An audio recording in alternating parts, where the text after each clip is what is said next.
Hello दोस्तों, स्वागत है आप सबका आपके अपने यूट्यूब चैनल पंख मोर में। मुझे उम्मीद है आप सब बढ़िया होंगे और अपनी पढ़ाई को कर रहे होंगे। तो दोस्तों, ये सिंधु घाटी सभ्यता का पार्ट 2 है। इससे पहले वाले पार्ट में हमने सिंधु घाटी सभ्यता का उद्भव कैसे हुआ, सिंधु घाटी सभ्यता के लोगों का सामाजिक आर्थिक राजनीतिक जीवन कैसा था, रहन सहन खान पान कैसा था और सिंधु घाटी सभ्यता का पतन कैसे हुआ, विभिन्न इतिहासकारों के मत हमने देखे थे। आज की इस वीडियो में सिंधु घाटी सभ्यता का ये पार्ट 2 है। इसमें सिंधु घाटी सभ्यता का मैंने पिछली वीडियो में विस्तार थोड़ा सा बता दिया था। आज बेसिकली इसके स्थल कहाँ कहाँ पे थे और आपको कुछ मैप्स भी देखने को मिले, किस नदियों के किनारे कौन से स्थल थे, भारत के किन राज्यों में कौन से स्थल थे, किस तरीके से प्रश्न पूछे जाते हैं, उन सभी बातों का आज हम डिस्कस करेंगे। और स्थलों से जो वस्तुएं प्राप्त हुई हैं, जिन स्थलों के खोजकर्ता और किस सन में स्थलों की खोज की गई और जो भी महत्वपूर्ण बातें हैं सभी मैंने इसमें कवर करने की कोशिश की है ताकि आपका एक भी पॉइंट ना छूटे। चलिए दोस्तों, शुरू करते हैं आज की इस वीडियो को। इसकी पीडीएफ वगैरह आपको नीचे डिस्क्रिप्शन में मिल जाएगी और भी कुछ क्वेश्चन वगैरह जो मैं कराता हूँ वो आपको टेलीग्राम चैनल पे मिल जाएंगे। तो डिस्क्रिप्शन में टेलीग्राम की लिंक दे दूंगा, आप उसे देख सकते हैं। तो सिंधु घाटी सभ्यता यानी कि इंडस वैली सिविलाइजेशन का पार्ट 2, इन स्थलों को हम बाद में देखेंगे। सबसे पहले देखते हैं, आपको कुछ मैप्स भी देखने को मिलेंगे, आप देखते रहिएगा उन्हें और लोकेशन को डिटेक्ट करने की कोशिश करिएगा। चलिए देखते हैं।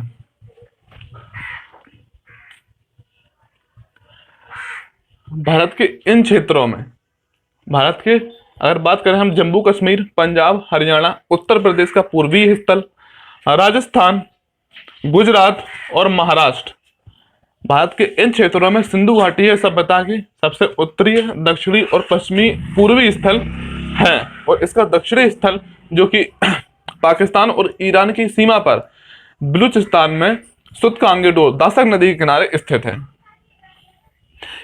बस इन्हीं क्षेत्रों में संपूर्ण सिंधु घाटी सभ्यता का अब तक विस्तार देखने को मिला है। इसका सबसे पूर्वी स्थल आलमगीरपुर जो कि उत्तर प्रदेश के मेरठ जिले में यमुना की सहायक नदी हिंडन नदी के किनारे स्थित है। पूर्वीय, पश्चिमी, उत्तरी और दक्षिणी स्थल यूपीपीसीएस में तथा एसएससी वगैरह और स्टेट एग्जाम में कई बार पूछे जाते हैं। इसका उत्तरी स्थल मांडा जो कि जम्मू कश्मीर में चेनाब नदी के किनारे स्थित है। इसका दक्षिणी स्थल दमाबाद जो कि गोदावरी नदी के किनारे महाराष्ट्र में स्थित है। और इसका सबसे पश्चिमी स्थल की बात करते हैं, पाकिस्तान और ईरान की सीमा पर ग्वादर जो बंदरगाह है, ग्वादर बंदरगाह के समीप बलूचिस्तान में सुतकांगेडोर एक स्थान है। सुतकांगेडोर सबसे पश्चिमी स्थल है जो कि दासक नदी के किनारे स्थित है। अब इसका क्षेत्रफल विस्तार देखते हैं कि पूरा पश्चिम का जो क्षेत्रफल की जो लंबाई है वो 1600 किलोमीटर और उत्तर दक्षिण की जो लंबाई है वो 1400 किलोमीटर। और इसका संपूर्ण अगर हम क्षेत्रफल की बात करते हैं तो 15 लाख वर्ग किलोमीटर का क्षेत्रफल है जो कि निरंतर खुदाई जारी है और क्षेत्रफल दिन ब दिन बढ़ता जा रहा है। वर्तमान में इसके स्थलों की बात करते हैं कि कौन से स्थल, कितने स्थल कहाँ मिले हैं। तो अफगानिस्तान में अब तक इसके 2 स्थल मिले हैं, पाकिस्तान में 600 प्लस स्थल मिल चुके हैं और भारत में सबसे ज्यादा 900 प्लस स्थल मिले हैं। पाकिस्तान में जो स्थल मिले हैं उनको देख लेते हैं। सोर्तुगोई और एक मुंडीकॉक, सोर्तुगोई और मुंडीकॉक जो कि अफगानिस्तान में मिले हैं। पाकिस्तान में 2 जगह मिले हैं, पाकिस्तान में एक सिंध प्रांत में मिले हैं और पंजाब प्रांत में मिले हैं। पंजाब प्रांत में हड़प्पा मिला है जो कि रावी नदी के तट पर है और सिंध प्रांत में मोहनजोदड़ो, चनहुदड़ो और कोटजीजी जी किस जिले में स्थित है और किस जिले में स्थित है ये भी प्रश्न पूछा गया है। जब इनको डिस्कस करेंगे तब देखेंगे। अफगानिस्तान में 2 स्थल स्थित है, एक सोर्तुगोई और एक मुंडीकॉक। पाकिस्तान में सिंध प्रांत में, पंजाब प्रांत में केवल एक याद रखना है आपको जो कि हड़प्पा पंजाब प्रांत में स्थित है रावी नदी के तट पर, मोहनजोदड़ो, चनहुदड़ो और कोटजीजी जो कि सिंधु नदी के तट पर स्थित है। अब देखते हैं भारत के किन राज्यों में कौन कौन से स्थल स्थित है और जो पूछे जाते हैं। सबसे पहले उत्तर प्रदेश में देख लेते हैं कि पीसीएस वगैरह में पहले ये क्वेश्चन पूछा जाता था, अब जो कि सहारनपुर में स्थल मिले हैं इसके कारण अब ये भी पूछा जा रहा है। उत्तर प्रदेश के मेरठ जिले में आलमगीरपुर, जो कि मैंने बताया सबसे पूर्वी स्थल था। इसके अलावा सहारनपुर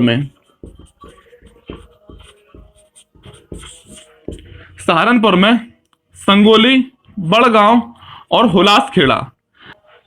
पीसीएस में हाल ही में पूछा गया था कि बड़गांव जो कि एक सिंधुकालीन स्थल है वो किस जिले में अवस्थित है पीसीएस में, तो सहारनपुर में स्थित है। संगोली, बड़गांव और हुलासखेड़ा जो कि सहारनपुर में स्थित है और सिंधु घाटी सभ्यता के स्थल हैं।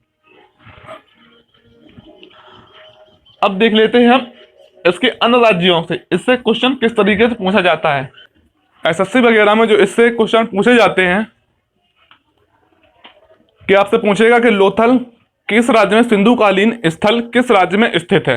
एसएससी में आपसे ऐसे पूछेगा, लेकिन पीसीएस में जब आपसे पूछता है तो 4 स्थल दे देगा, 4 राज्यों के नाम दे देगा और पूछेगा कौन सा स्थल किन राज्यों में स्थित है, मिलान कीजिए।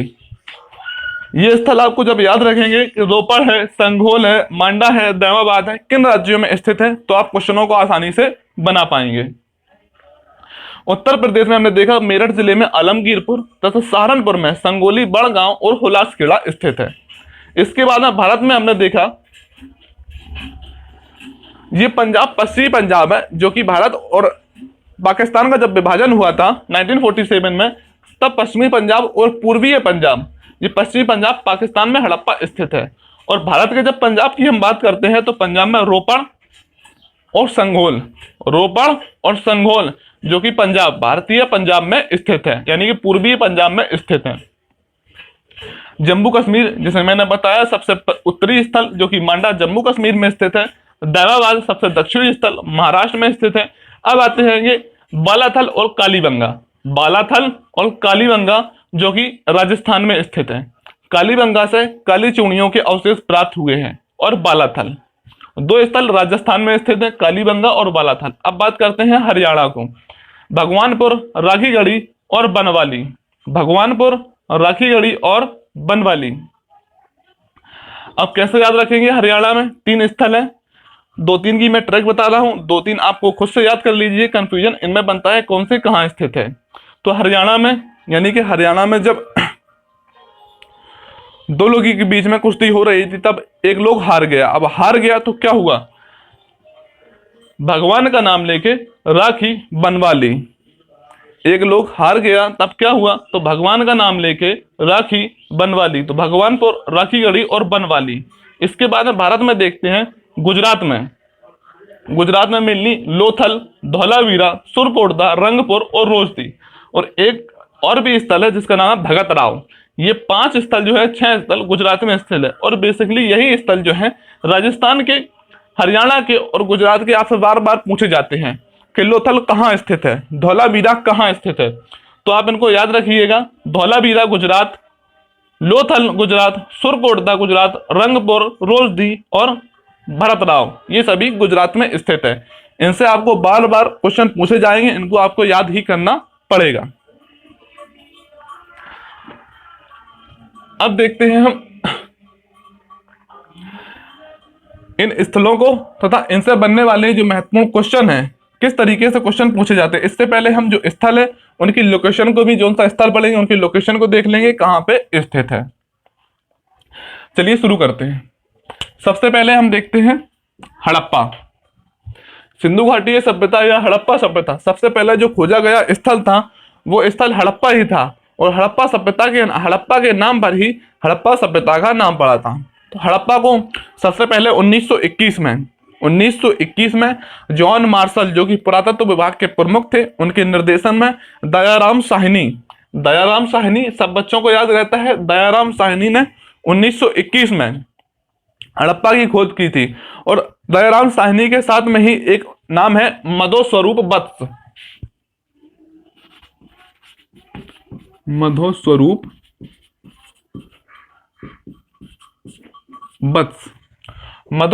बत्स और दयाराम साहनी। आप तो ज्यादा बार यही पूछा जाएगा। लेकिन एक आध बार इनका भी नाम दिया गया है। किस तरीके से पूछा गया था कि निम्न में से, आपको 4 ऑप्शन दिए गए थे, निम्न में से किन लोगों ने हड़प्पा स्थल की खुदाई की है? तो दयाराम साहनी, मधो स्वरूप बस। ऑप्शन दिए गए थे ए बी दोनों, इनमें से कोई नहीं, और भी ऑप्शन बनाए गए थे। इसमें सही ऑप्शन जो लगाना था मधो स्वरूप बस और दयाराम साहनी, दोनों लोगों ने हड़प्पा की खोज की थी। 1921 में हड़प्पा की खोज पाकिस्तान के पंजाब प्रांत में मोंटगोमरी जिले में दयाराम साहनी और मधो स्वरूप बस ने हड़प्पा की खोज की थी। हड़प्पा रावी नदी के बाएं तट पर स्थित है। हड़प्पा रावी नदी के बाएं तट पर स्थित है। एक बार फिर से देखते हैं कि हड़प्पा की खोज 1921 में दयाराम साहनी ने और मधो स्वरूप बस ने की थी। कहाँ की थी? तो रावी पाकिस्तान में, जो कि पाकिस्तान के मोंटगोमरी जिला, पंजाब प्रांत, पश्चिमी पंजाब, मोंटगोमरी जिले में स्थित है। रावी नदी के बाएं तट पर हड़प्पा स्थित है।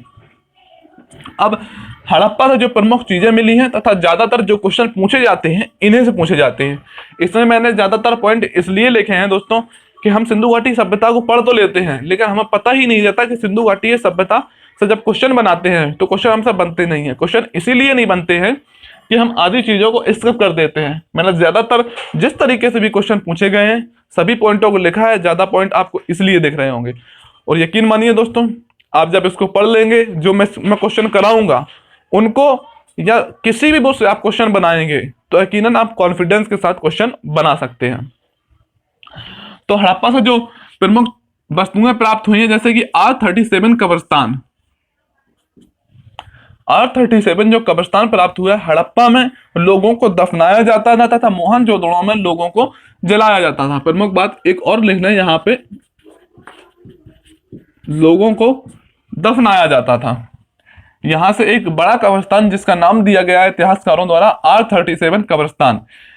पेपर में पूछा जाता है कि R37 कब्रिस्तान कहां से प्राप्त हुआ है? तो R37 कब्रिस्तान जो प्राप्त हुआ है वो हड़प्पा से प्राप्त हुआ है। हड़प्पा से 6 अन्नागार प्राप्त हुए हैं। अब यहाँ पर कंफ्यूजन लोगों को बनता है कि अन्नागार जो है सबसे बड़ा हड़प्पा से प्राप्त हुआ है मोहनजोदड़ो से।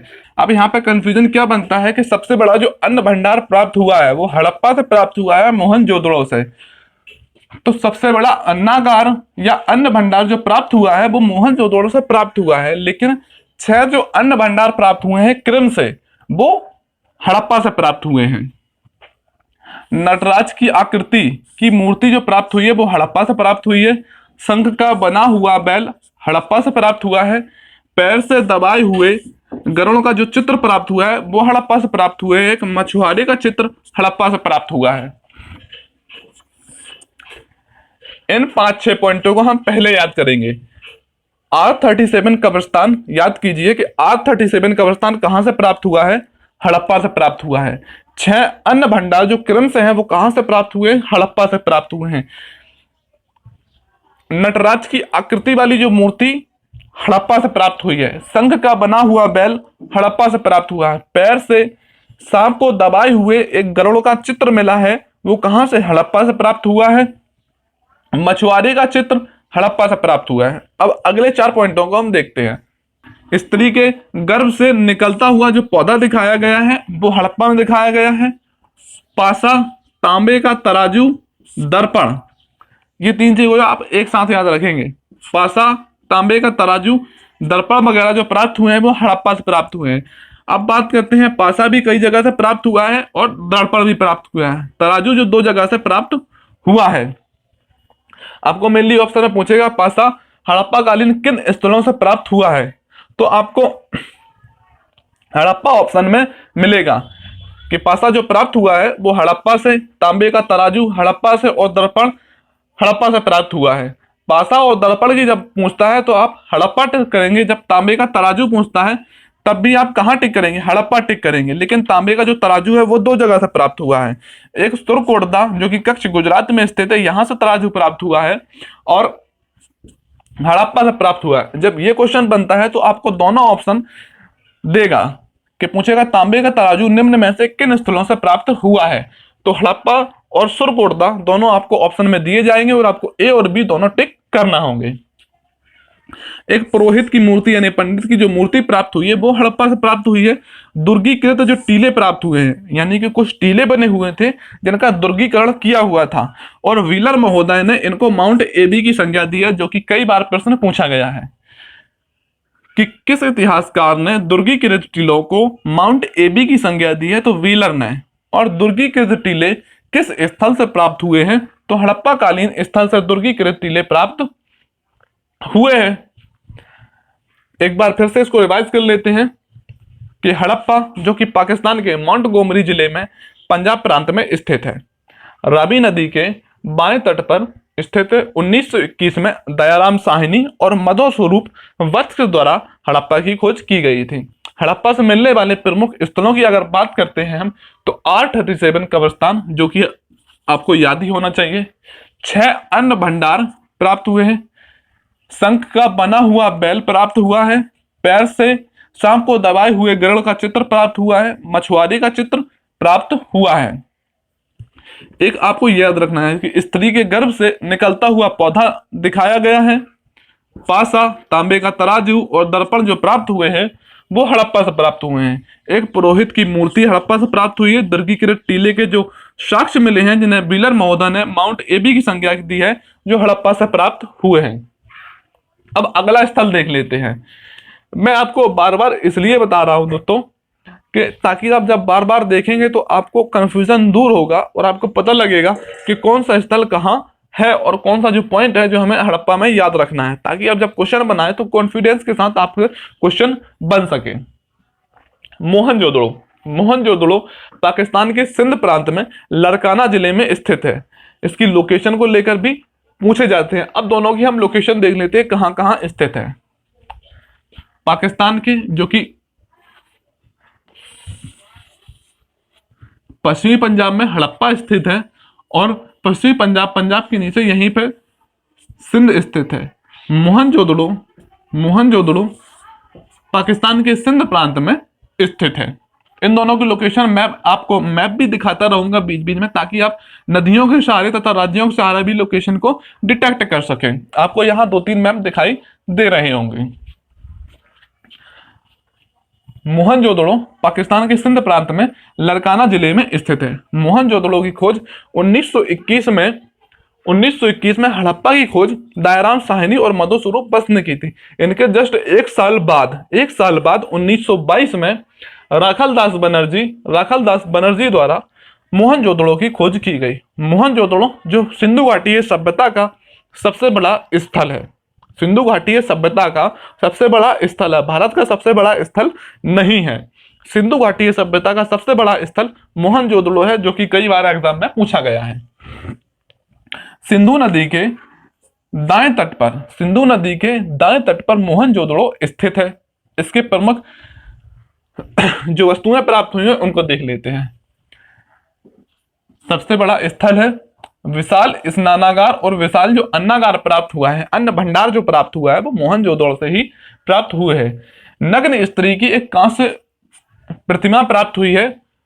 नग्न स्त्री की कांस्य मूर्ति जो प्राप्त, अब तो पूछता है नग्न स्त्री की या स्त्री की कांस्य प्रतिमा कहां से प्राप्त हुई है, तो मोहनजोदड़ो से प्राप्त हुई है। एक श्रृंगी पशु की जो सर्वाधिक मुद्राएं पूछे कहां से प्राप्त हुई हैं, या एक श्रृंगी पशु की मुद्राएं कहां से प्राप्त हुई हैं, तो मोहनजोदड़ो से ही प्राप्त हुई हैं।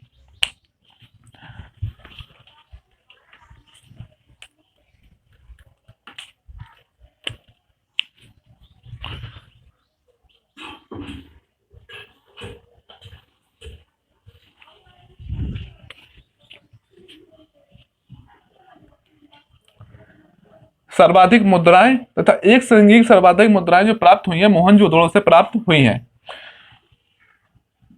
मोहनजोदड़ो का जो अर्थ है, मोहनजोदड़ो को मृतकों का टीला कहा जाता है। मृतकों का टीला इसलिए क्योंकि हड़प्पा में लोगों को दफनाया जाता था, मोहनजोदड़ो में लोगों को जलाया जाता था। मोहनजोदड़ो का अर्थ मृतकों का टीला है, जो कि कई बार पूछा गया है। सीढ़ी के साक्ष्य जो प्राप्त हुए हैं मोहनजोदड़ो से प्राप्त हुए हैं। सबसे मोहनजोदड़ो को याद करने का जो सबसे बेहतरीन मैं बता दूं, एक तरह सोर्स है जो आप मोहनजोदड़ो मूवी आपने देखी होगी, मोहनजोदड़ो। उसमें आपने देखा हुआ है किस तरीके से भवन बने थे, 2 मंजिला जो भवन प्राप्त हुए हैं, विशाल स्नानागार, अन्न भंडार, नग्न एक काष्ठ मूर्ति, एक श्रृंगी पशु की जो मुद्राएं मिली हैं वो मिली हैं, और मृतकों का टीला, मृतकों का जो टीला प्राप्त हुआ है वो मोहनजोदड़ो से प्राप्त हुआ है, इसलिए मोहनजोदड़ो का जो अर्थ है मृतकों का टीला रखा गया है। सीढ़ी के साक्ष्य मोहनजोदड़ो से प्राप्त हुए हैं। दाढ़ी वाले पुजारी की जो मूर्ति, दाढ़ी वाली की आपने फोटो देखी होगी, दाढ़ी वाले पुजारी की जो मूर्ति प्राप्त हुई है वो मोहनजोदड़ो से प्राप्त हुई है। नृत्यबाला की एक प्रसिद्ध कांस्य प्रतिमा, ये क्वेश्चन एग्जैक्ट पीसीएस में 2 बार पूछा गया है दोस्तों कि नृत्यबाला की प्रसिद्ध कांस्य प्रतिमा कहां से प्राप्त हुई है, तो मोहनजोदड़ो से प्राप्त हुई है।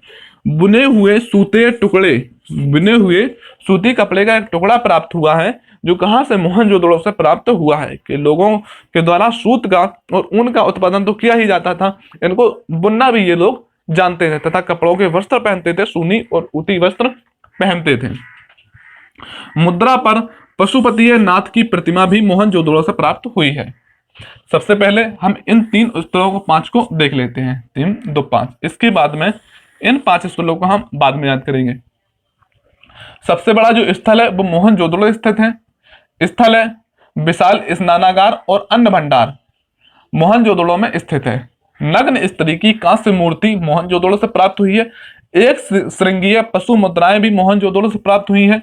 मृतकों का टीला मोहनजोदड़ो को कहा जाता है, मोहनजोदड़ो का अर्थ है मृतकों का टीला।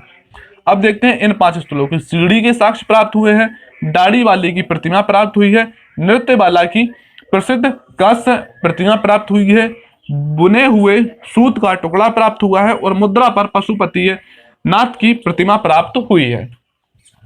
अब देखते हैं हम लोथल। लोथल जो गुजरात के अहमदाबाद जिले में स्थित है। मैं अहमदाबाद जिलों को इसलिए लिखा है ताकि जो जैसे कि पीसीएस में अब राज्य ना पूछ के आपसे पूछता है कि किस जिले में स्थित है, आपको एग्जैक्ट लोकेशन पता हो सके। कि लोथल जो कि गुजरात, अब कुछ लोगों को पता होगा गुजरात में स्थित है, अब पेपर में देता है अहमदाबाद, गांधीनगर, किन में स्थित है, तो लोग कंफ्यूज हो जाते हैं, इसलिए मैंने जिलों को भी लिखा है। अहमदाबाद, गुजरात के अहमदाबाद में लोथल स्थित है।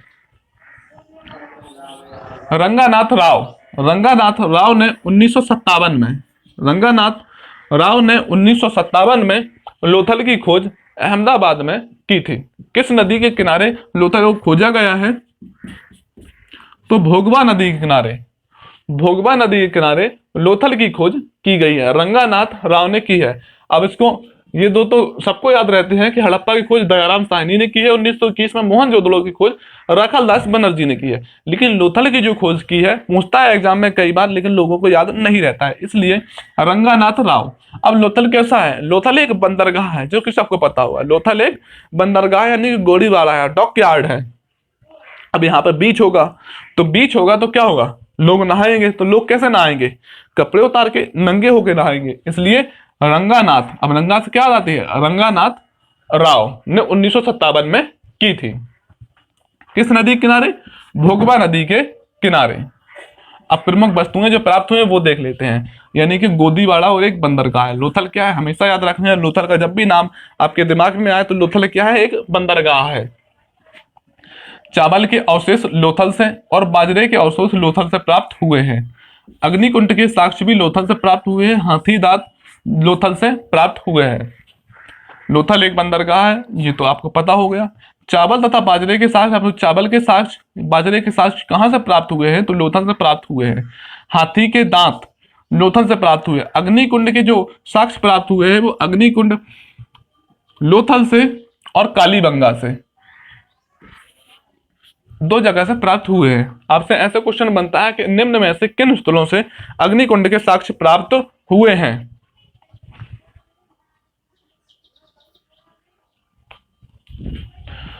तो अग्निकुंड के साक्ष्य लोथल से और कालीबंगा से 2 स्थलों से प्राप्त हुए हैं, आपको याद रखना है। 3 युगल समाधियां घोड़े की मूर्ति कहाँ से प्राप्त हुई है? तो 3 युगल समाधियां और घोड़े की जो मूर्ति प्राप्त हुई है वो लोथल से प्राप्त हुई है।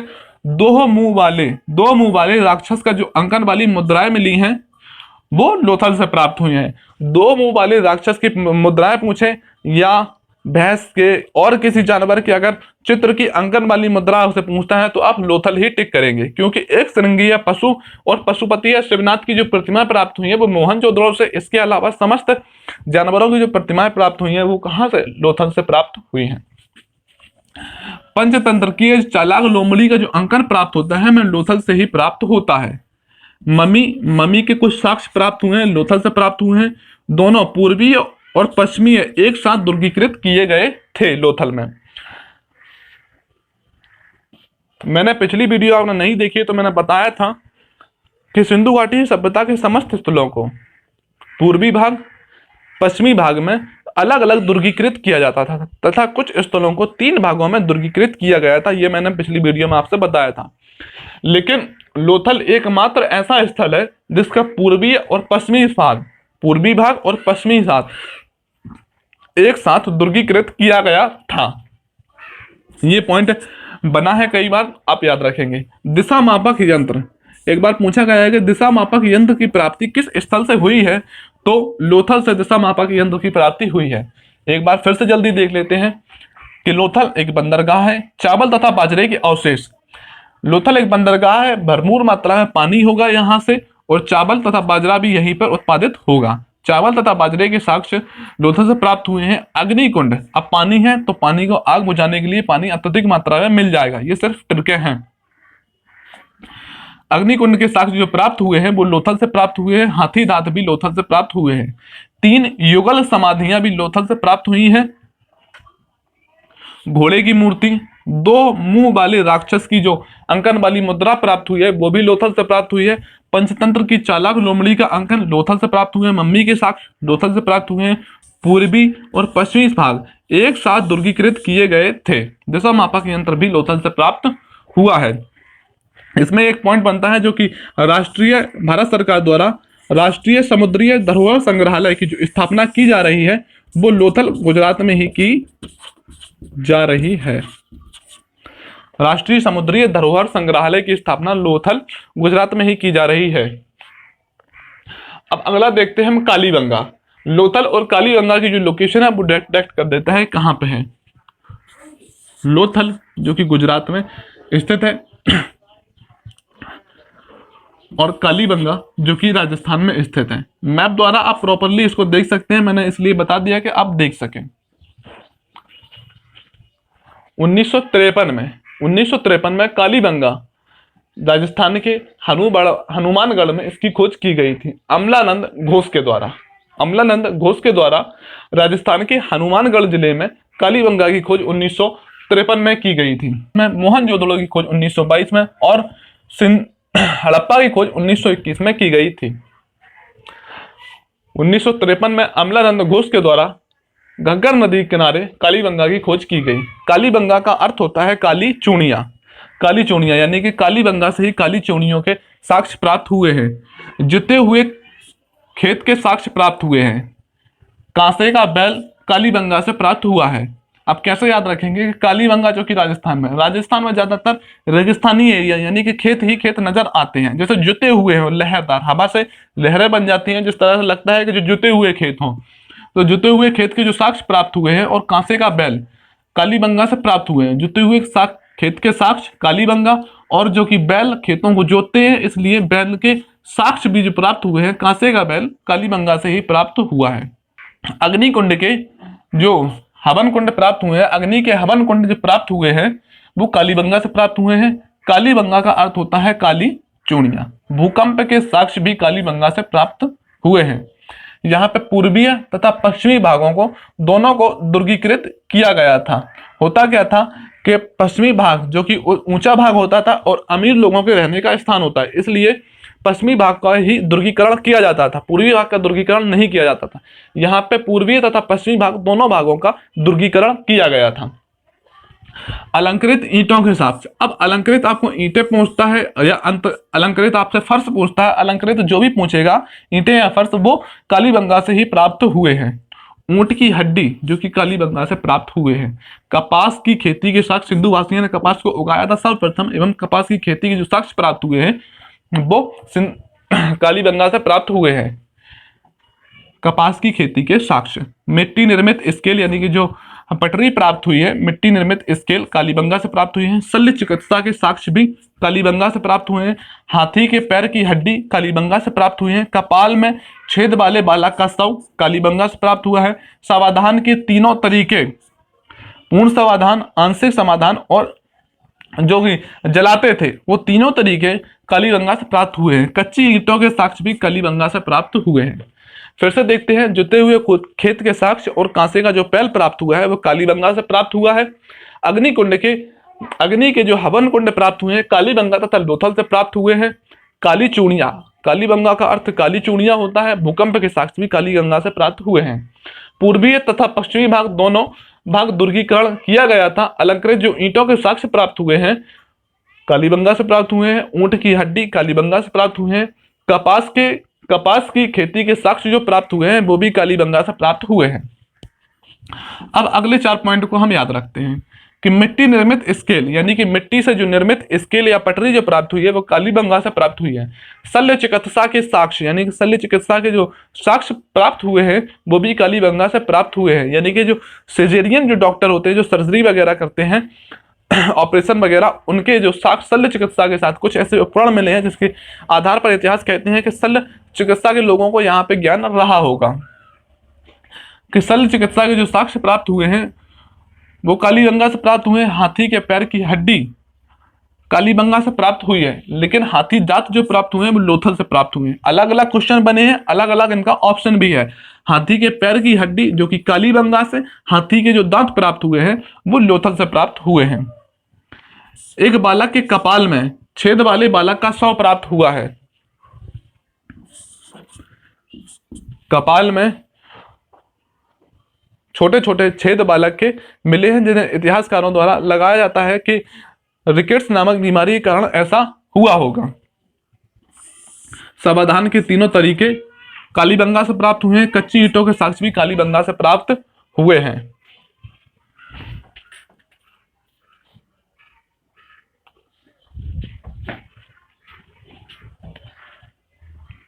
अब देख लेते हैं हम चनहूदड़ो, बनावाली, रोपण और रंगपुर। चनहूदड़ो, बनावाली, रोपण और रंगपुर। चनहूदड़ो की खोज 1931 में अर्नेस्ट मैके और गोपाल मजुमदार द्वारा की गई थी। आपको कहीं पे गोपाल मजुमदार मिल जाएगा बुक में, कहीं पे अर्नेस्ट मैके मिल जाएगा, लेकिन इन दोनों के निर्देशन में अलग अलग समय पर दोनों ने अर्नेस्ट मैके और गोपाल मजुमदार द्वारा ही चनहूदड़ो की खोज की गई थी 1931 में। कैसे कि 1931 में गोपाल मजुमदार और अर्नेस्ट मैके के द्वारा 1931 में चनहूदड़ो की खोज की गई, जो कि पाकिस्तान के सिंध प्रांत में स्थित है।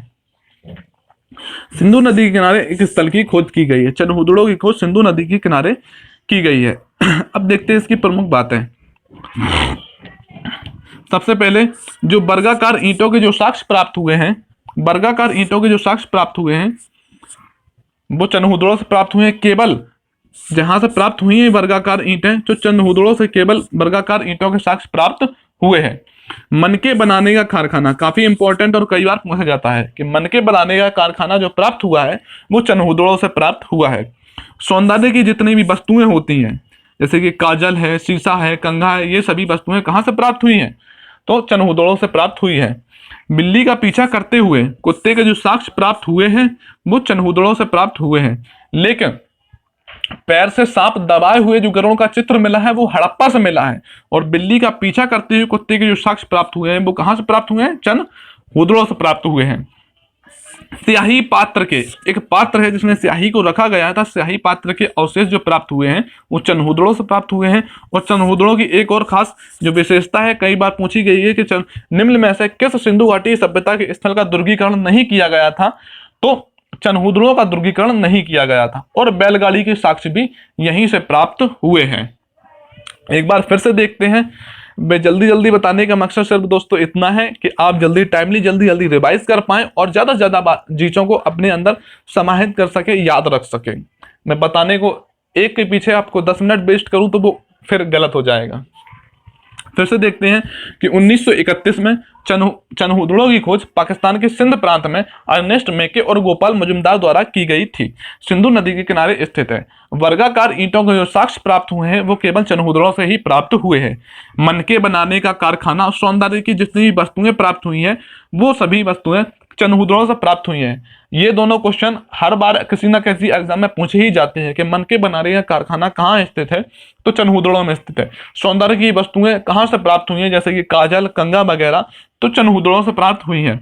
बिल्ली का पीछा करते हुए कुत्ते का जो अंकन मिला है एक ईंट पर, चनहुदड़ों से प्राप्त हुआ है। पीसीएस में 2-3 बार पूछा गया है। स्याही पात्र के अवशेष कहां से प्राप्त हुए हैं? चनहुदड़ों से प्राप्त हुए हैं। दुर्गीकरण किस स्थल का नहीं था? तो चनहुदड़ों का दुर्गीकरण नहीं किया गया था। अगला स्थल देख लेते हैं बनावाली। बनावाली जो कि हिसार हरियाणा में है। मैंने आपकी इसको ट्रैक भी बताई है किस तरीके से आपको याद रखना है कि बनावाली जो कि हिसार हरियाणा में स्थित है। आर एस विस्ट के द्वारा इसकी खोज की जाती है सरस्वती नदी के किनारे। बनावाली जो कि आर.एस. बिष्ट के द्वारा सरस्वती नदी के किनारे खोजा गया। इसकी 2-3 प्रमुख बातें हैं। प्रमुख बातें आपको ज्यादातर जो रटनी पड़ेंगी वो इन्हीं 4 स्थलों की रटनी पड़ेंगी और यही 4 जो स्थल है ज्यादातर पूछे जाते हैं। इनकी कम पॉइंट बनते हैं लेकिन मैंने इनको भी लिखा है ताकि एक भी पॉइंट छूटे ना। बनावाली की खोज हिसार हरियाणा में आर.एस. बिष्ट के द्वारा सरस्वती नदी के किनारे की गई है। मिट्टी के खिलौना यानी कि मिट्टी का जो हल प्राप्त हुआ है वो बनावाली से प्राप्त हुए हैं। अच्छे किस्म के जौ के साक्ष्य, ये भी पूछा गया है कि अच्छे किस्म के जौ के साक्ष्य कहां से प्राप्त हुए हैं, तो बनावाली हरियाणा से प्राप्त हुए हैं। जल निकासी की व्यवस्था किस स्थल में नहीं थी? तो बनावाली में नहीं थी। किस स्थल में जल निकासी व्यवस्था सबसे उच्च थी? तो धौलावीरा में थी। अब आगे हम पढ़ेंगे। अगला देखते हैं कि 1953 से 56 के बीच रोपड़ पंजाब में, रूपनगर पंजाब में रोपड़ की खोज 1953 के 56 के बीच की गई। यागदत्त शर्मा के निर्देशन में। सतलुज नदी के किनारे रोपड़ स्थित है। तांबे की कुल्हाड़ी तथा मानव के साथ कुत्ते को दफनाने के जो साक्ष्य प्राप्त हुए हैं तो रोपड़ पंजाब से ही प्राप्त हुए हैं। अगला देखते हैं कि 1953 में रंगपुर जो कि अहमदाबाद गुजरात में स्थित है, आर.एस. राव के द्वारा एस.आर. राव के द्वारा 1953 में रंगपुर जो कि अहमदाबाद गुजरात में स्थित है खोज की गई। भादर नदी के किनारे स्थित है। आपको इनकी खोज जितने मैंने इंपॉर्टेंट थे सभी लिखे हैं कि किस टाइम पे किसकी खोज की गई और किस नदी के किनारे ये स्थित है, किनके द्वारा इस खोज की गई, कौन से राज्य में तथा किस जिले में स्थित है। ये भी क्वेश्चन कई एग्जाम में हर बार पूछे जाते हैं और इनसे बनने वाली जो महत्वपूर्ण जो चीजें प्राप्त हुई हैं वो भी आपसे पूछी जाती है। तो मैंने आपको ये सभी याद रखना पड़ेगा। क्या करें दोस्तों, अधिकारी अगर आपको बनना है तो फिर याद रखना पड़ेगा।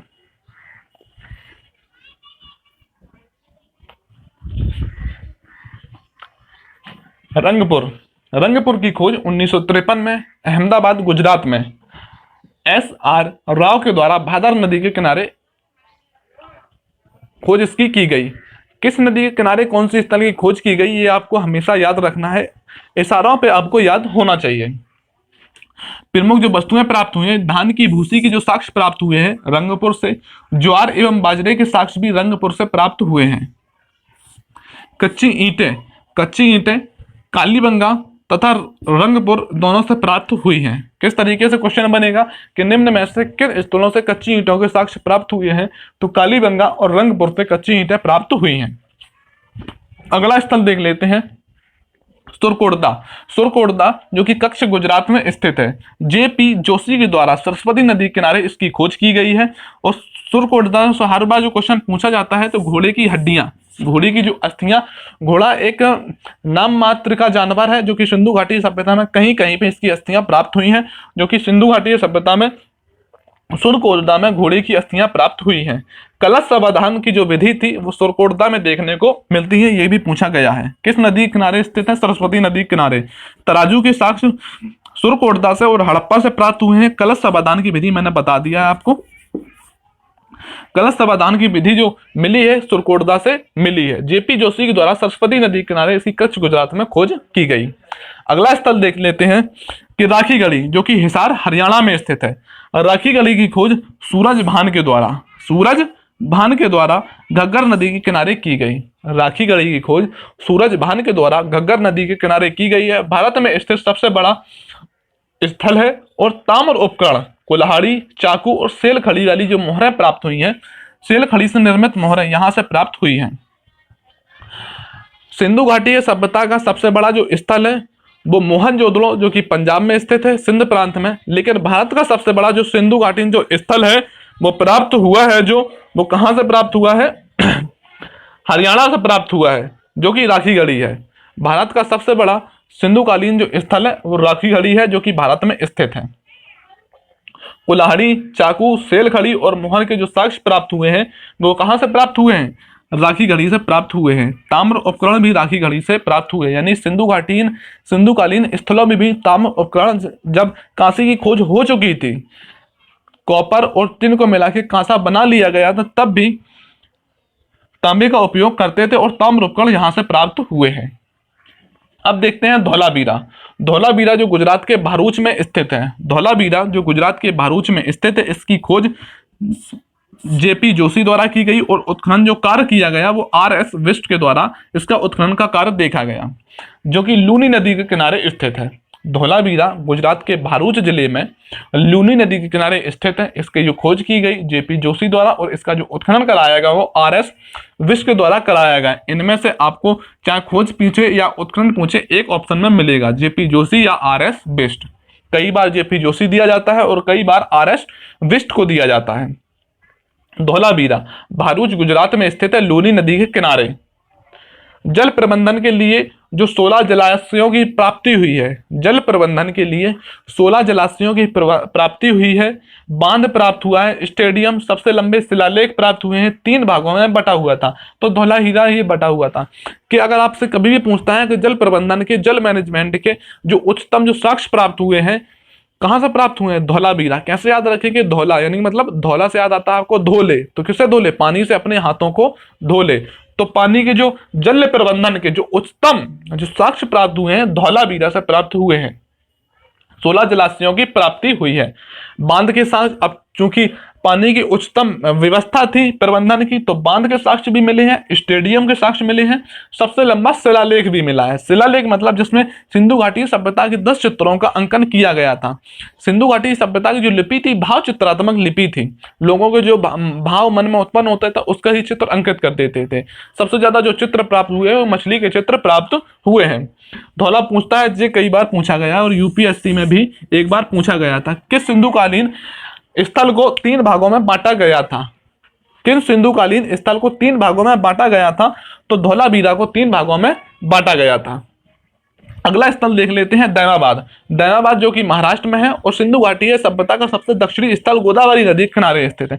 यहां से केवल एक महत्वपूर्ण बात आपको याद रखनी है और जो एग्जाम में 2-3 बार पूछी भी जाए, पीसीएस में एक बार पूछी गई थी कि हड़प्पा काल में जो रथ के साक्ष्य प्राप्त हुए, रथ की मूर्ति, रथ के साक्ष्य या कांसे की रथ की मूर्ति, कैसे भी आपसे पूछता है, रथ की अगर बात करता है तो वो कहां से, दैमाबाद महाराष्ट्र से प्राप्त हुई है। तो दोस्तों इन स्थलों में जितने भी क्वेश्चन बनेंगे इन स्थलों से ही आपसे पूछे जाएंगे।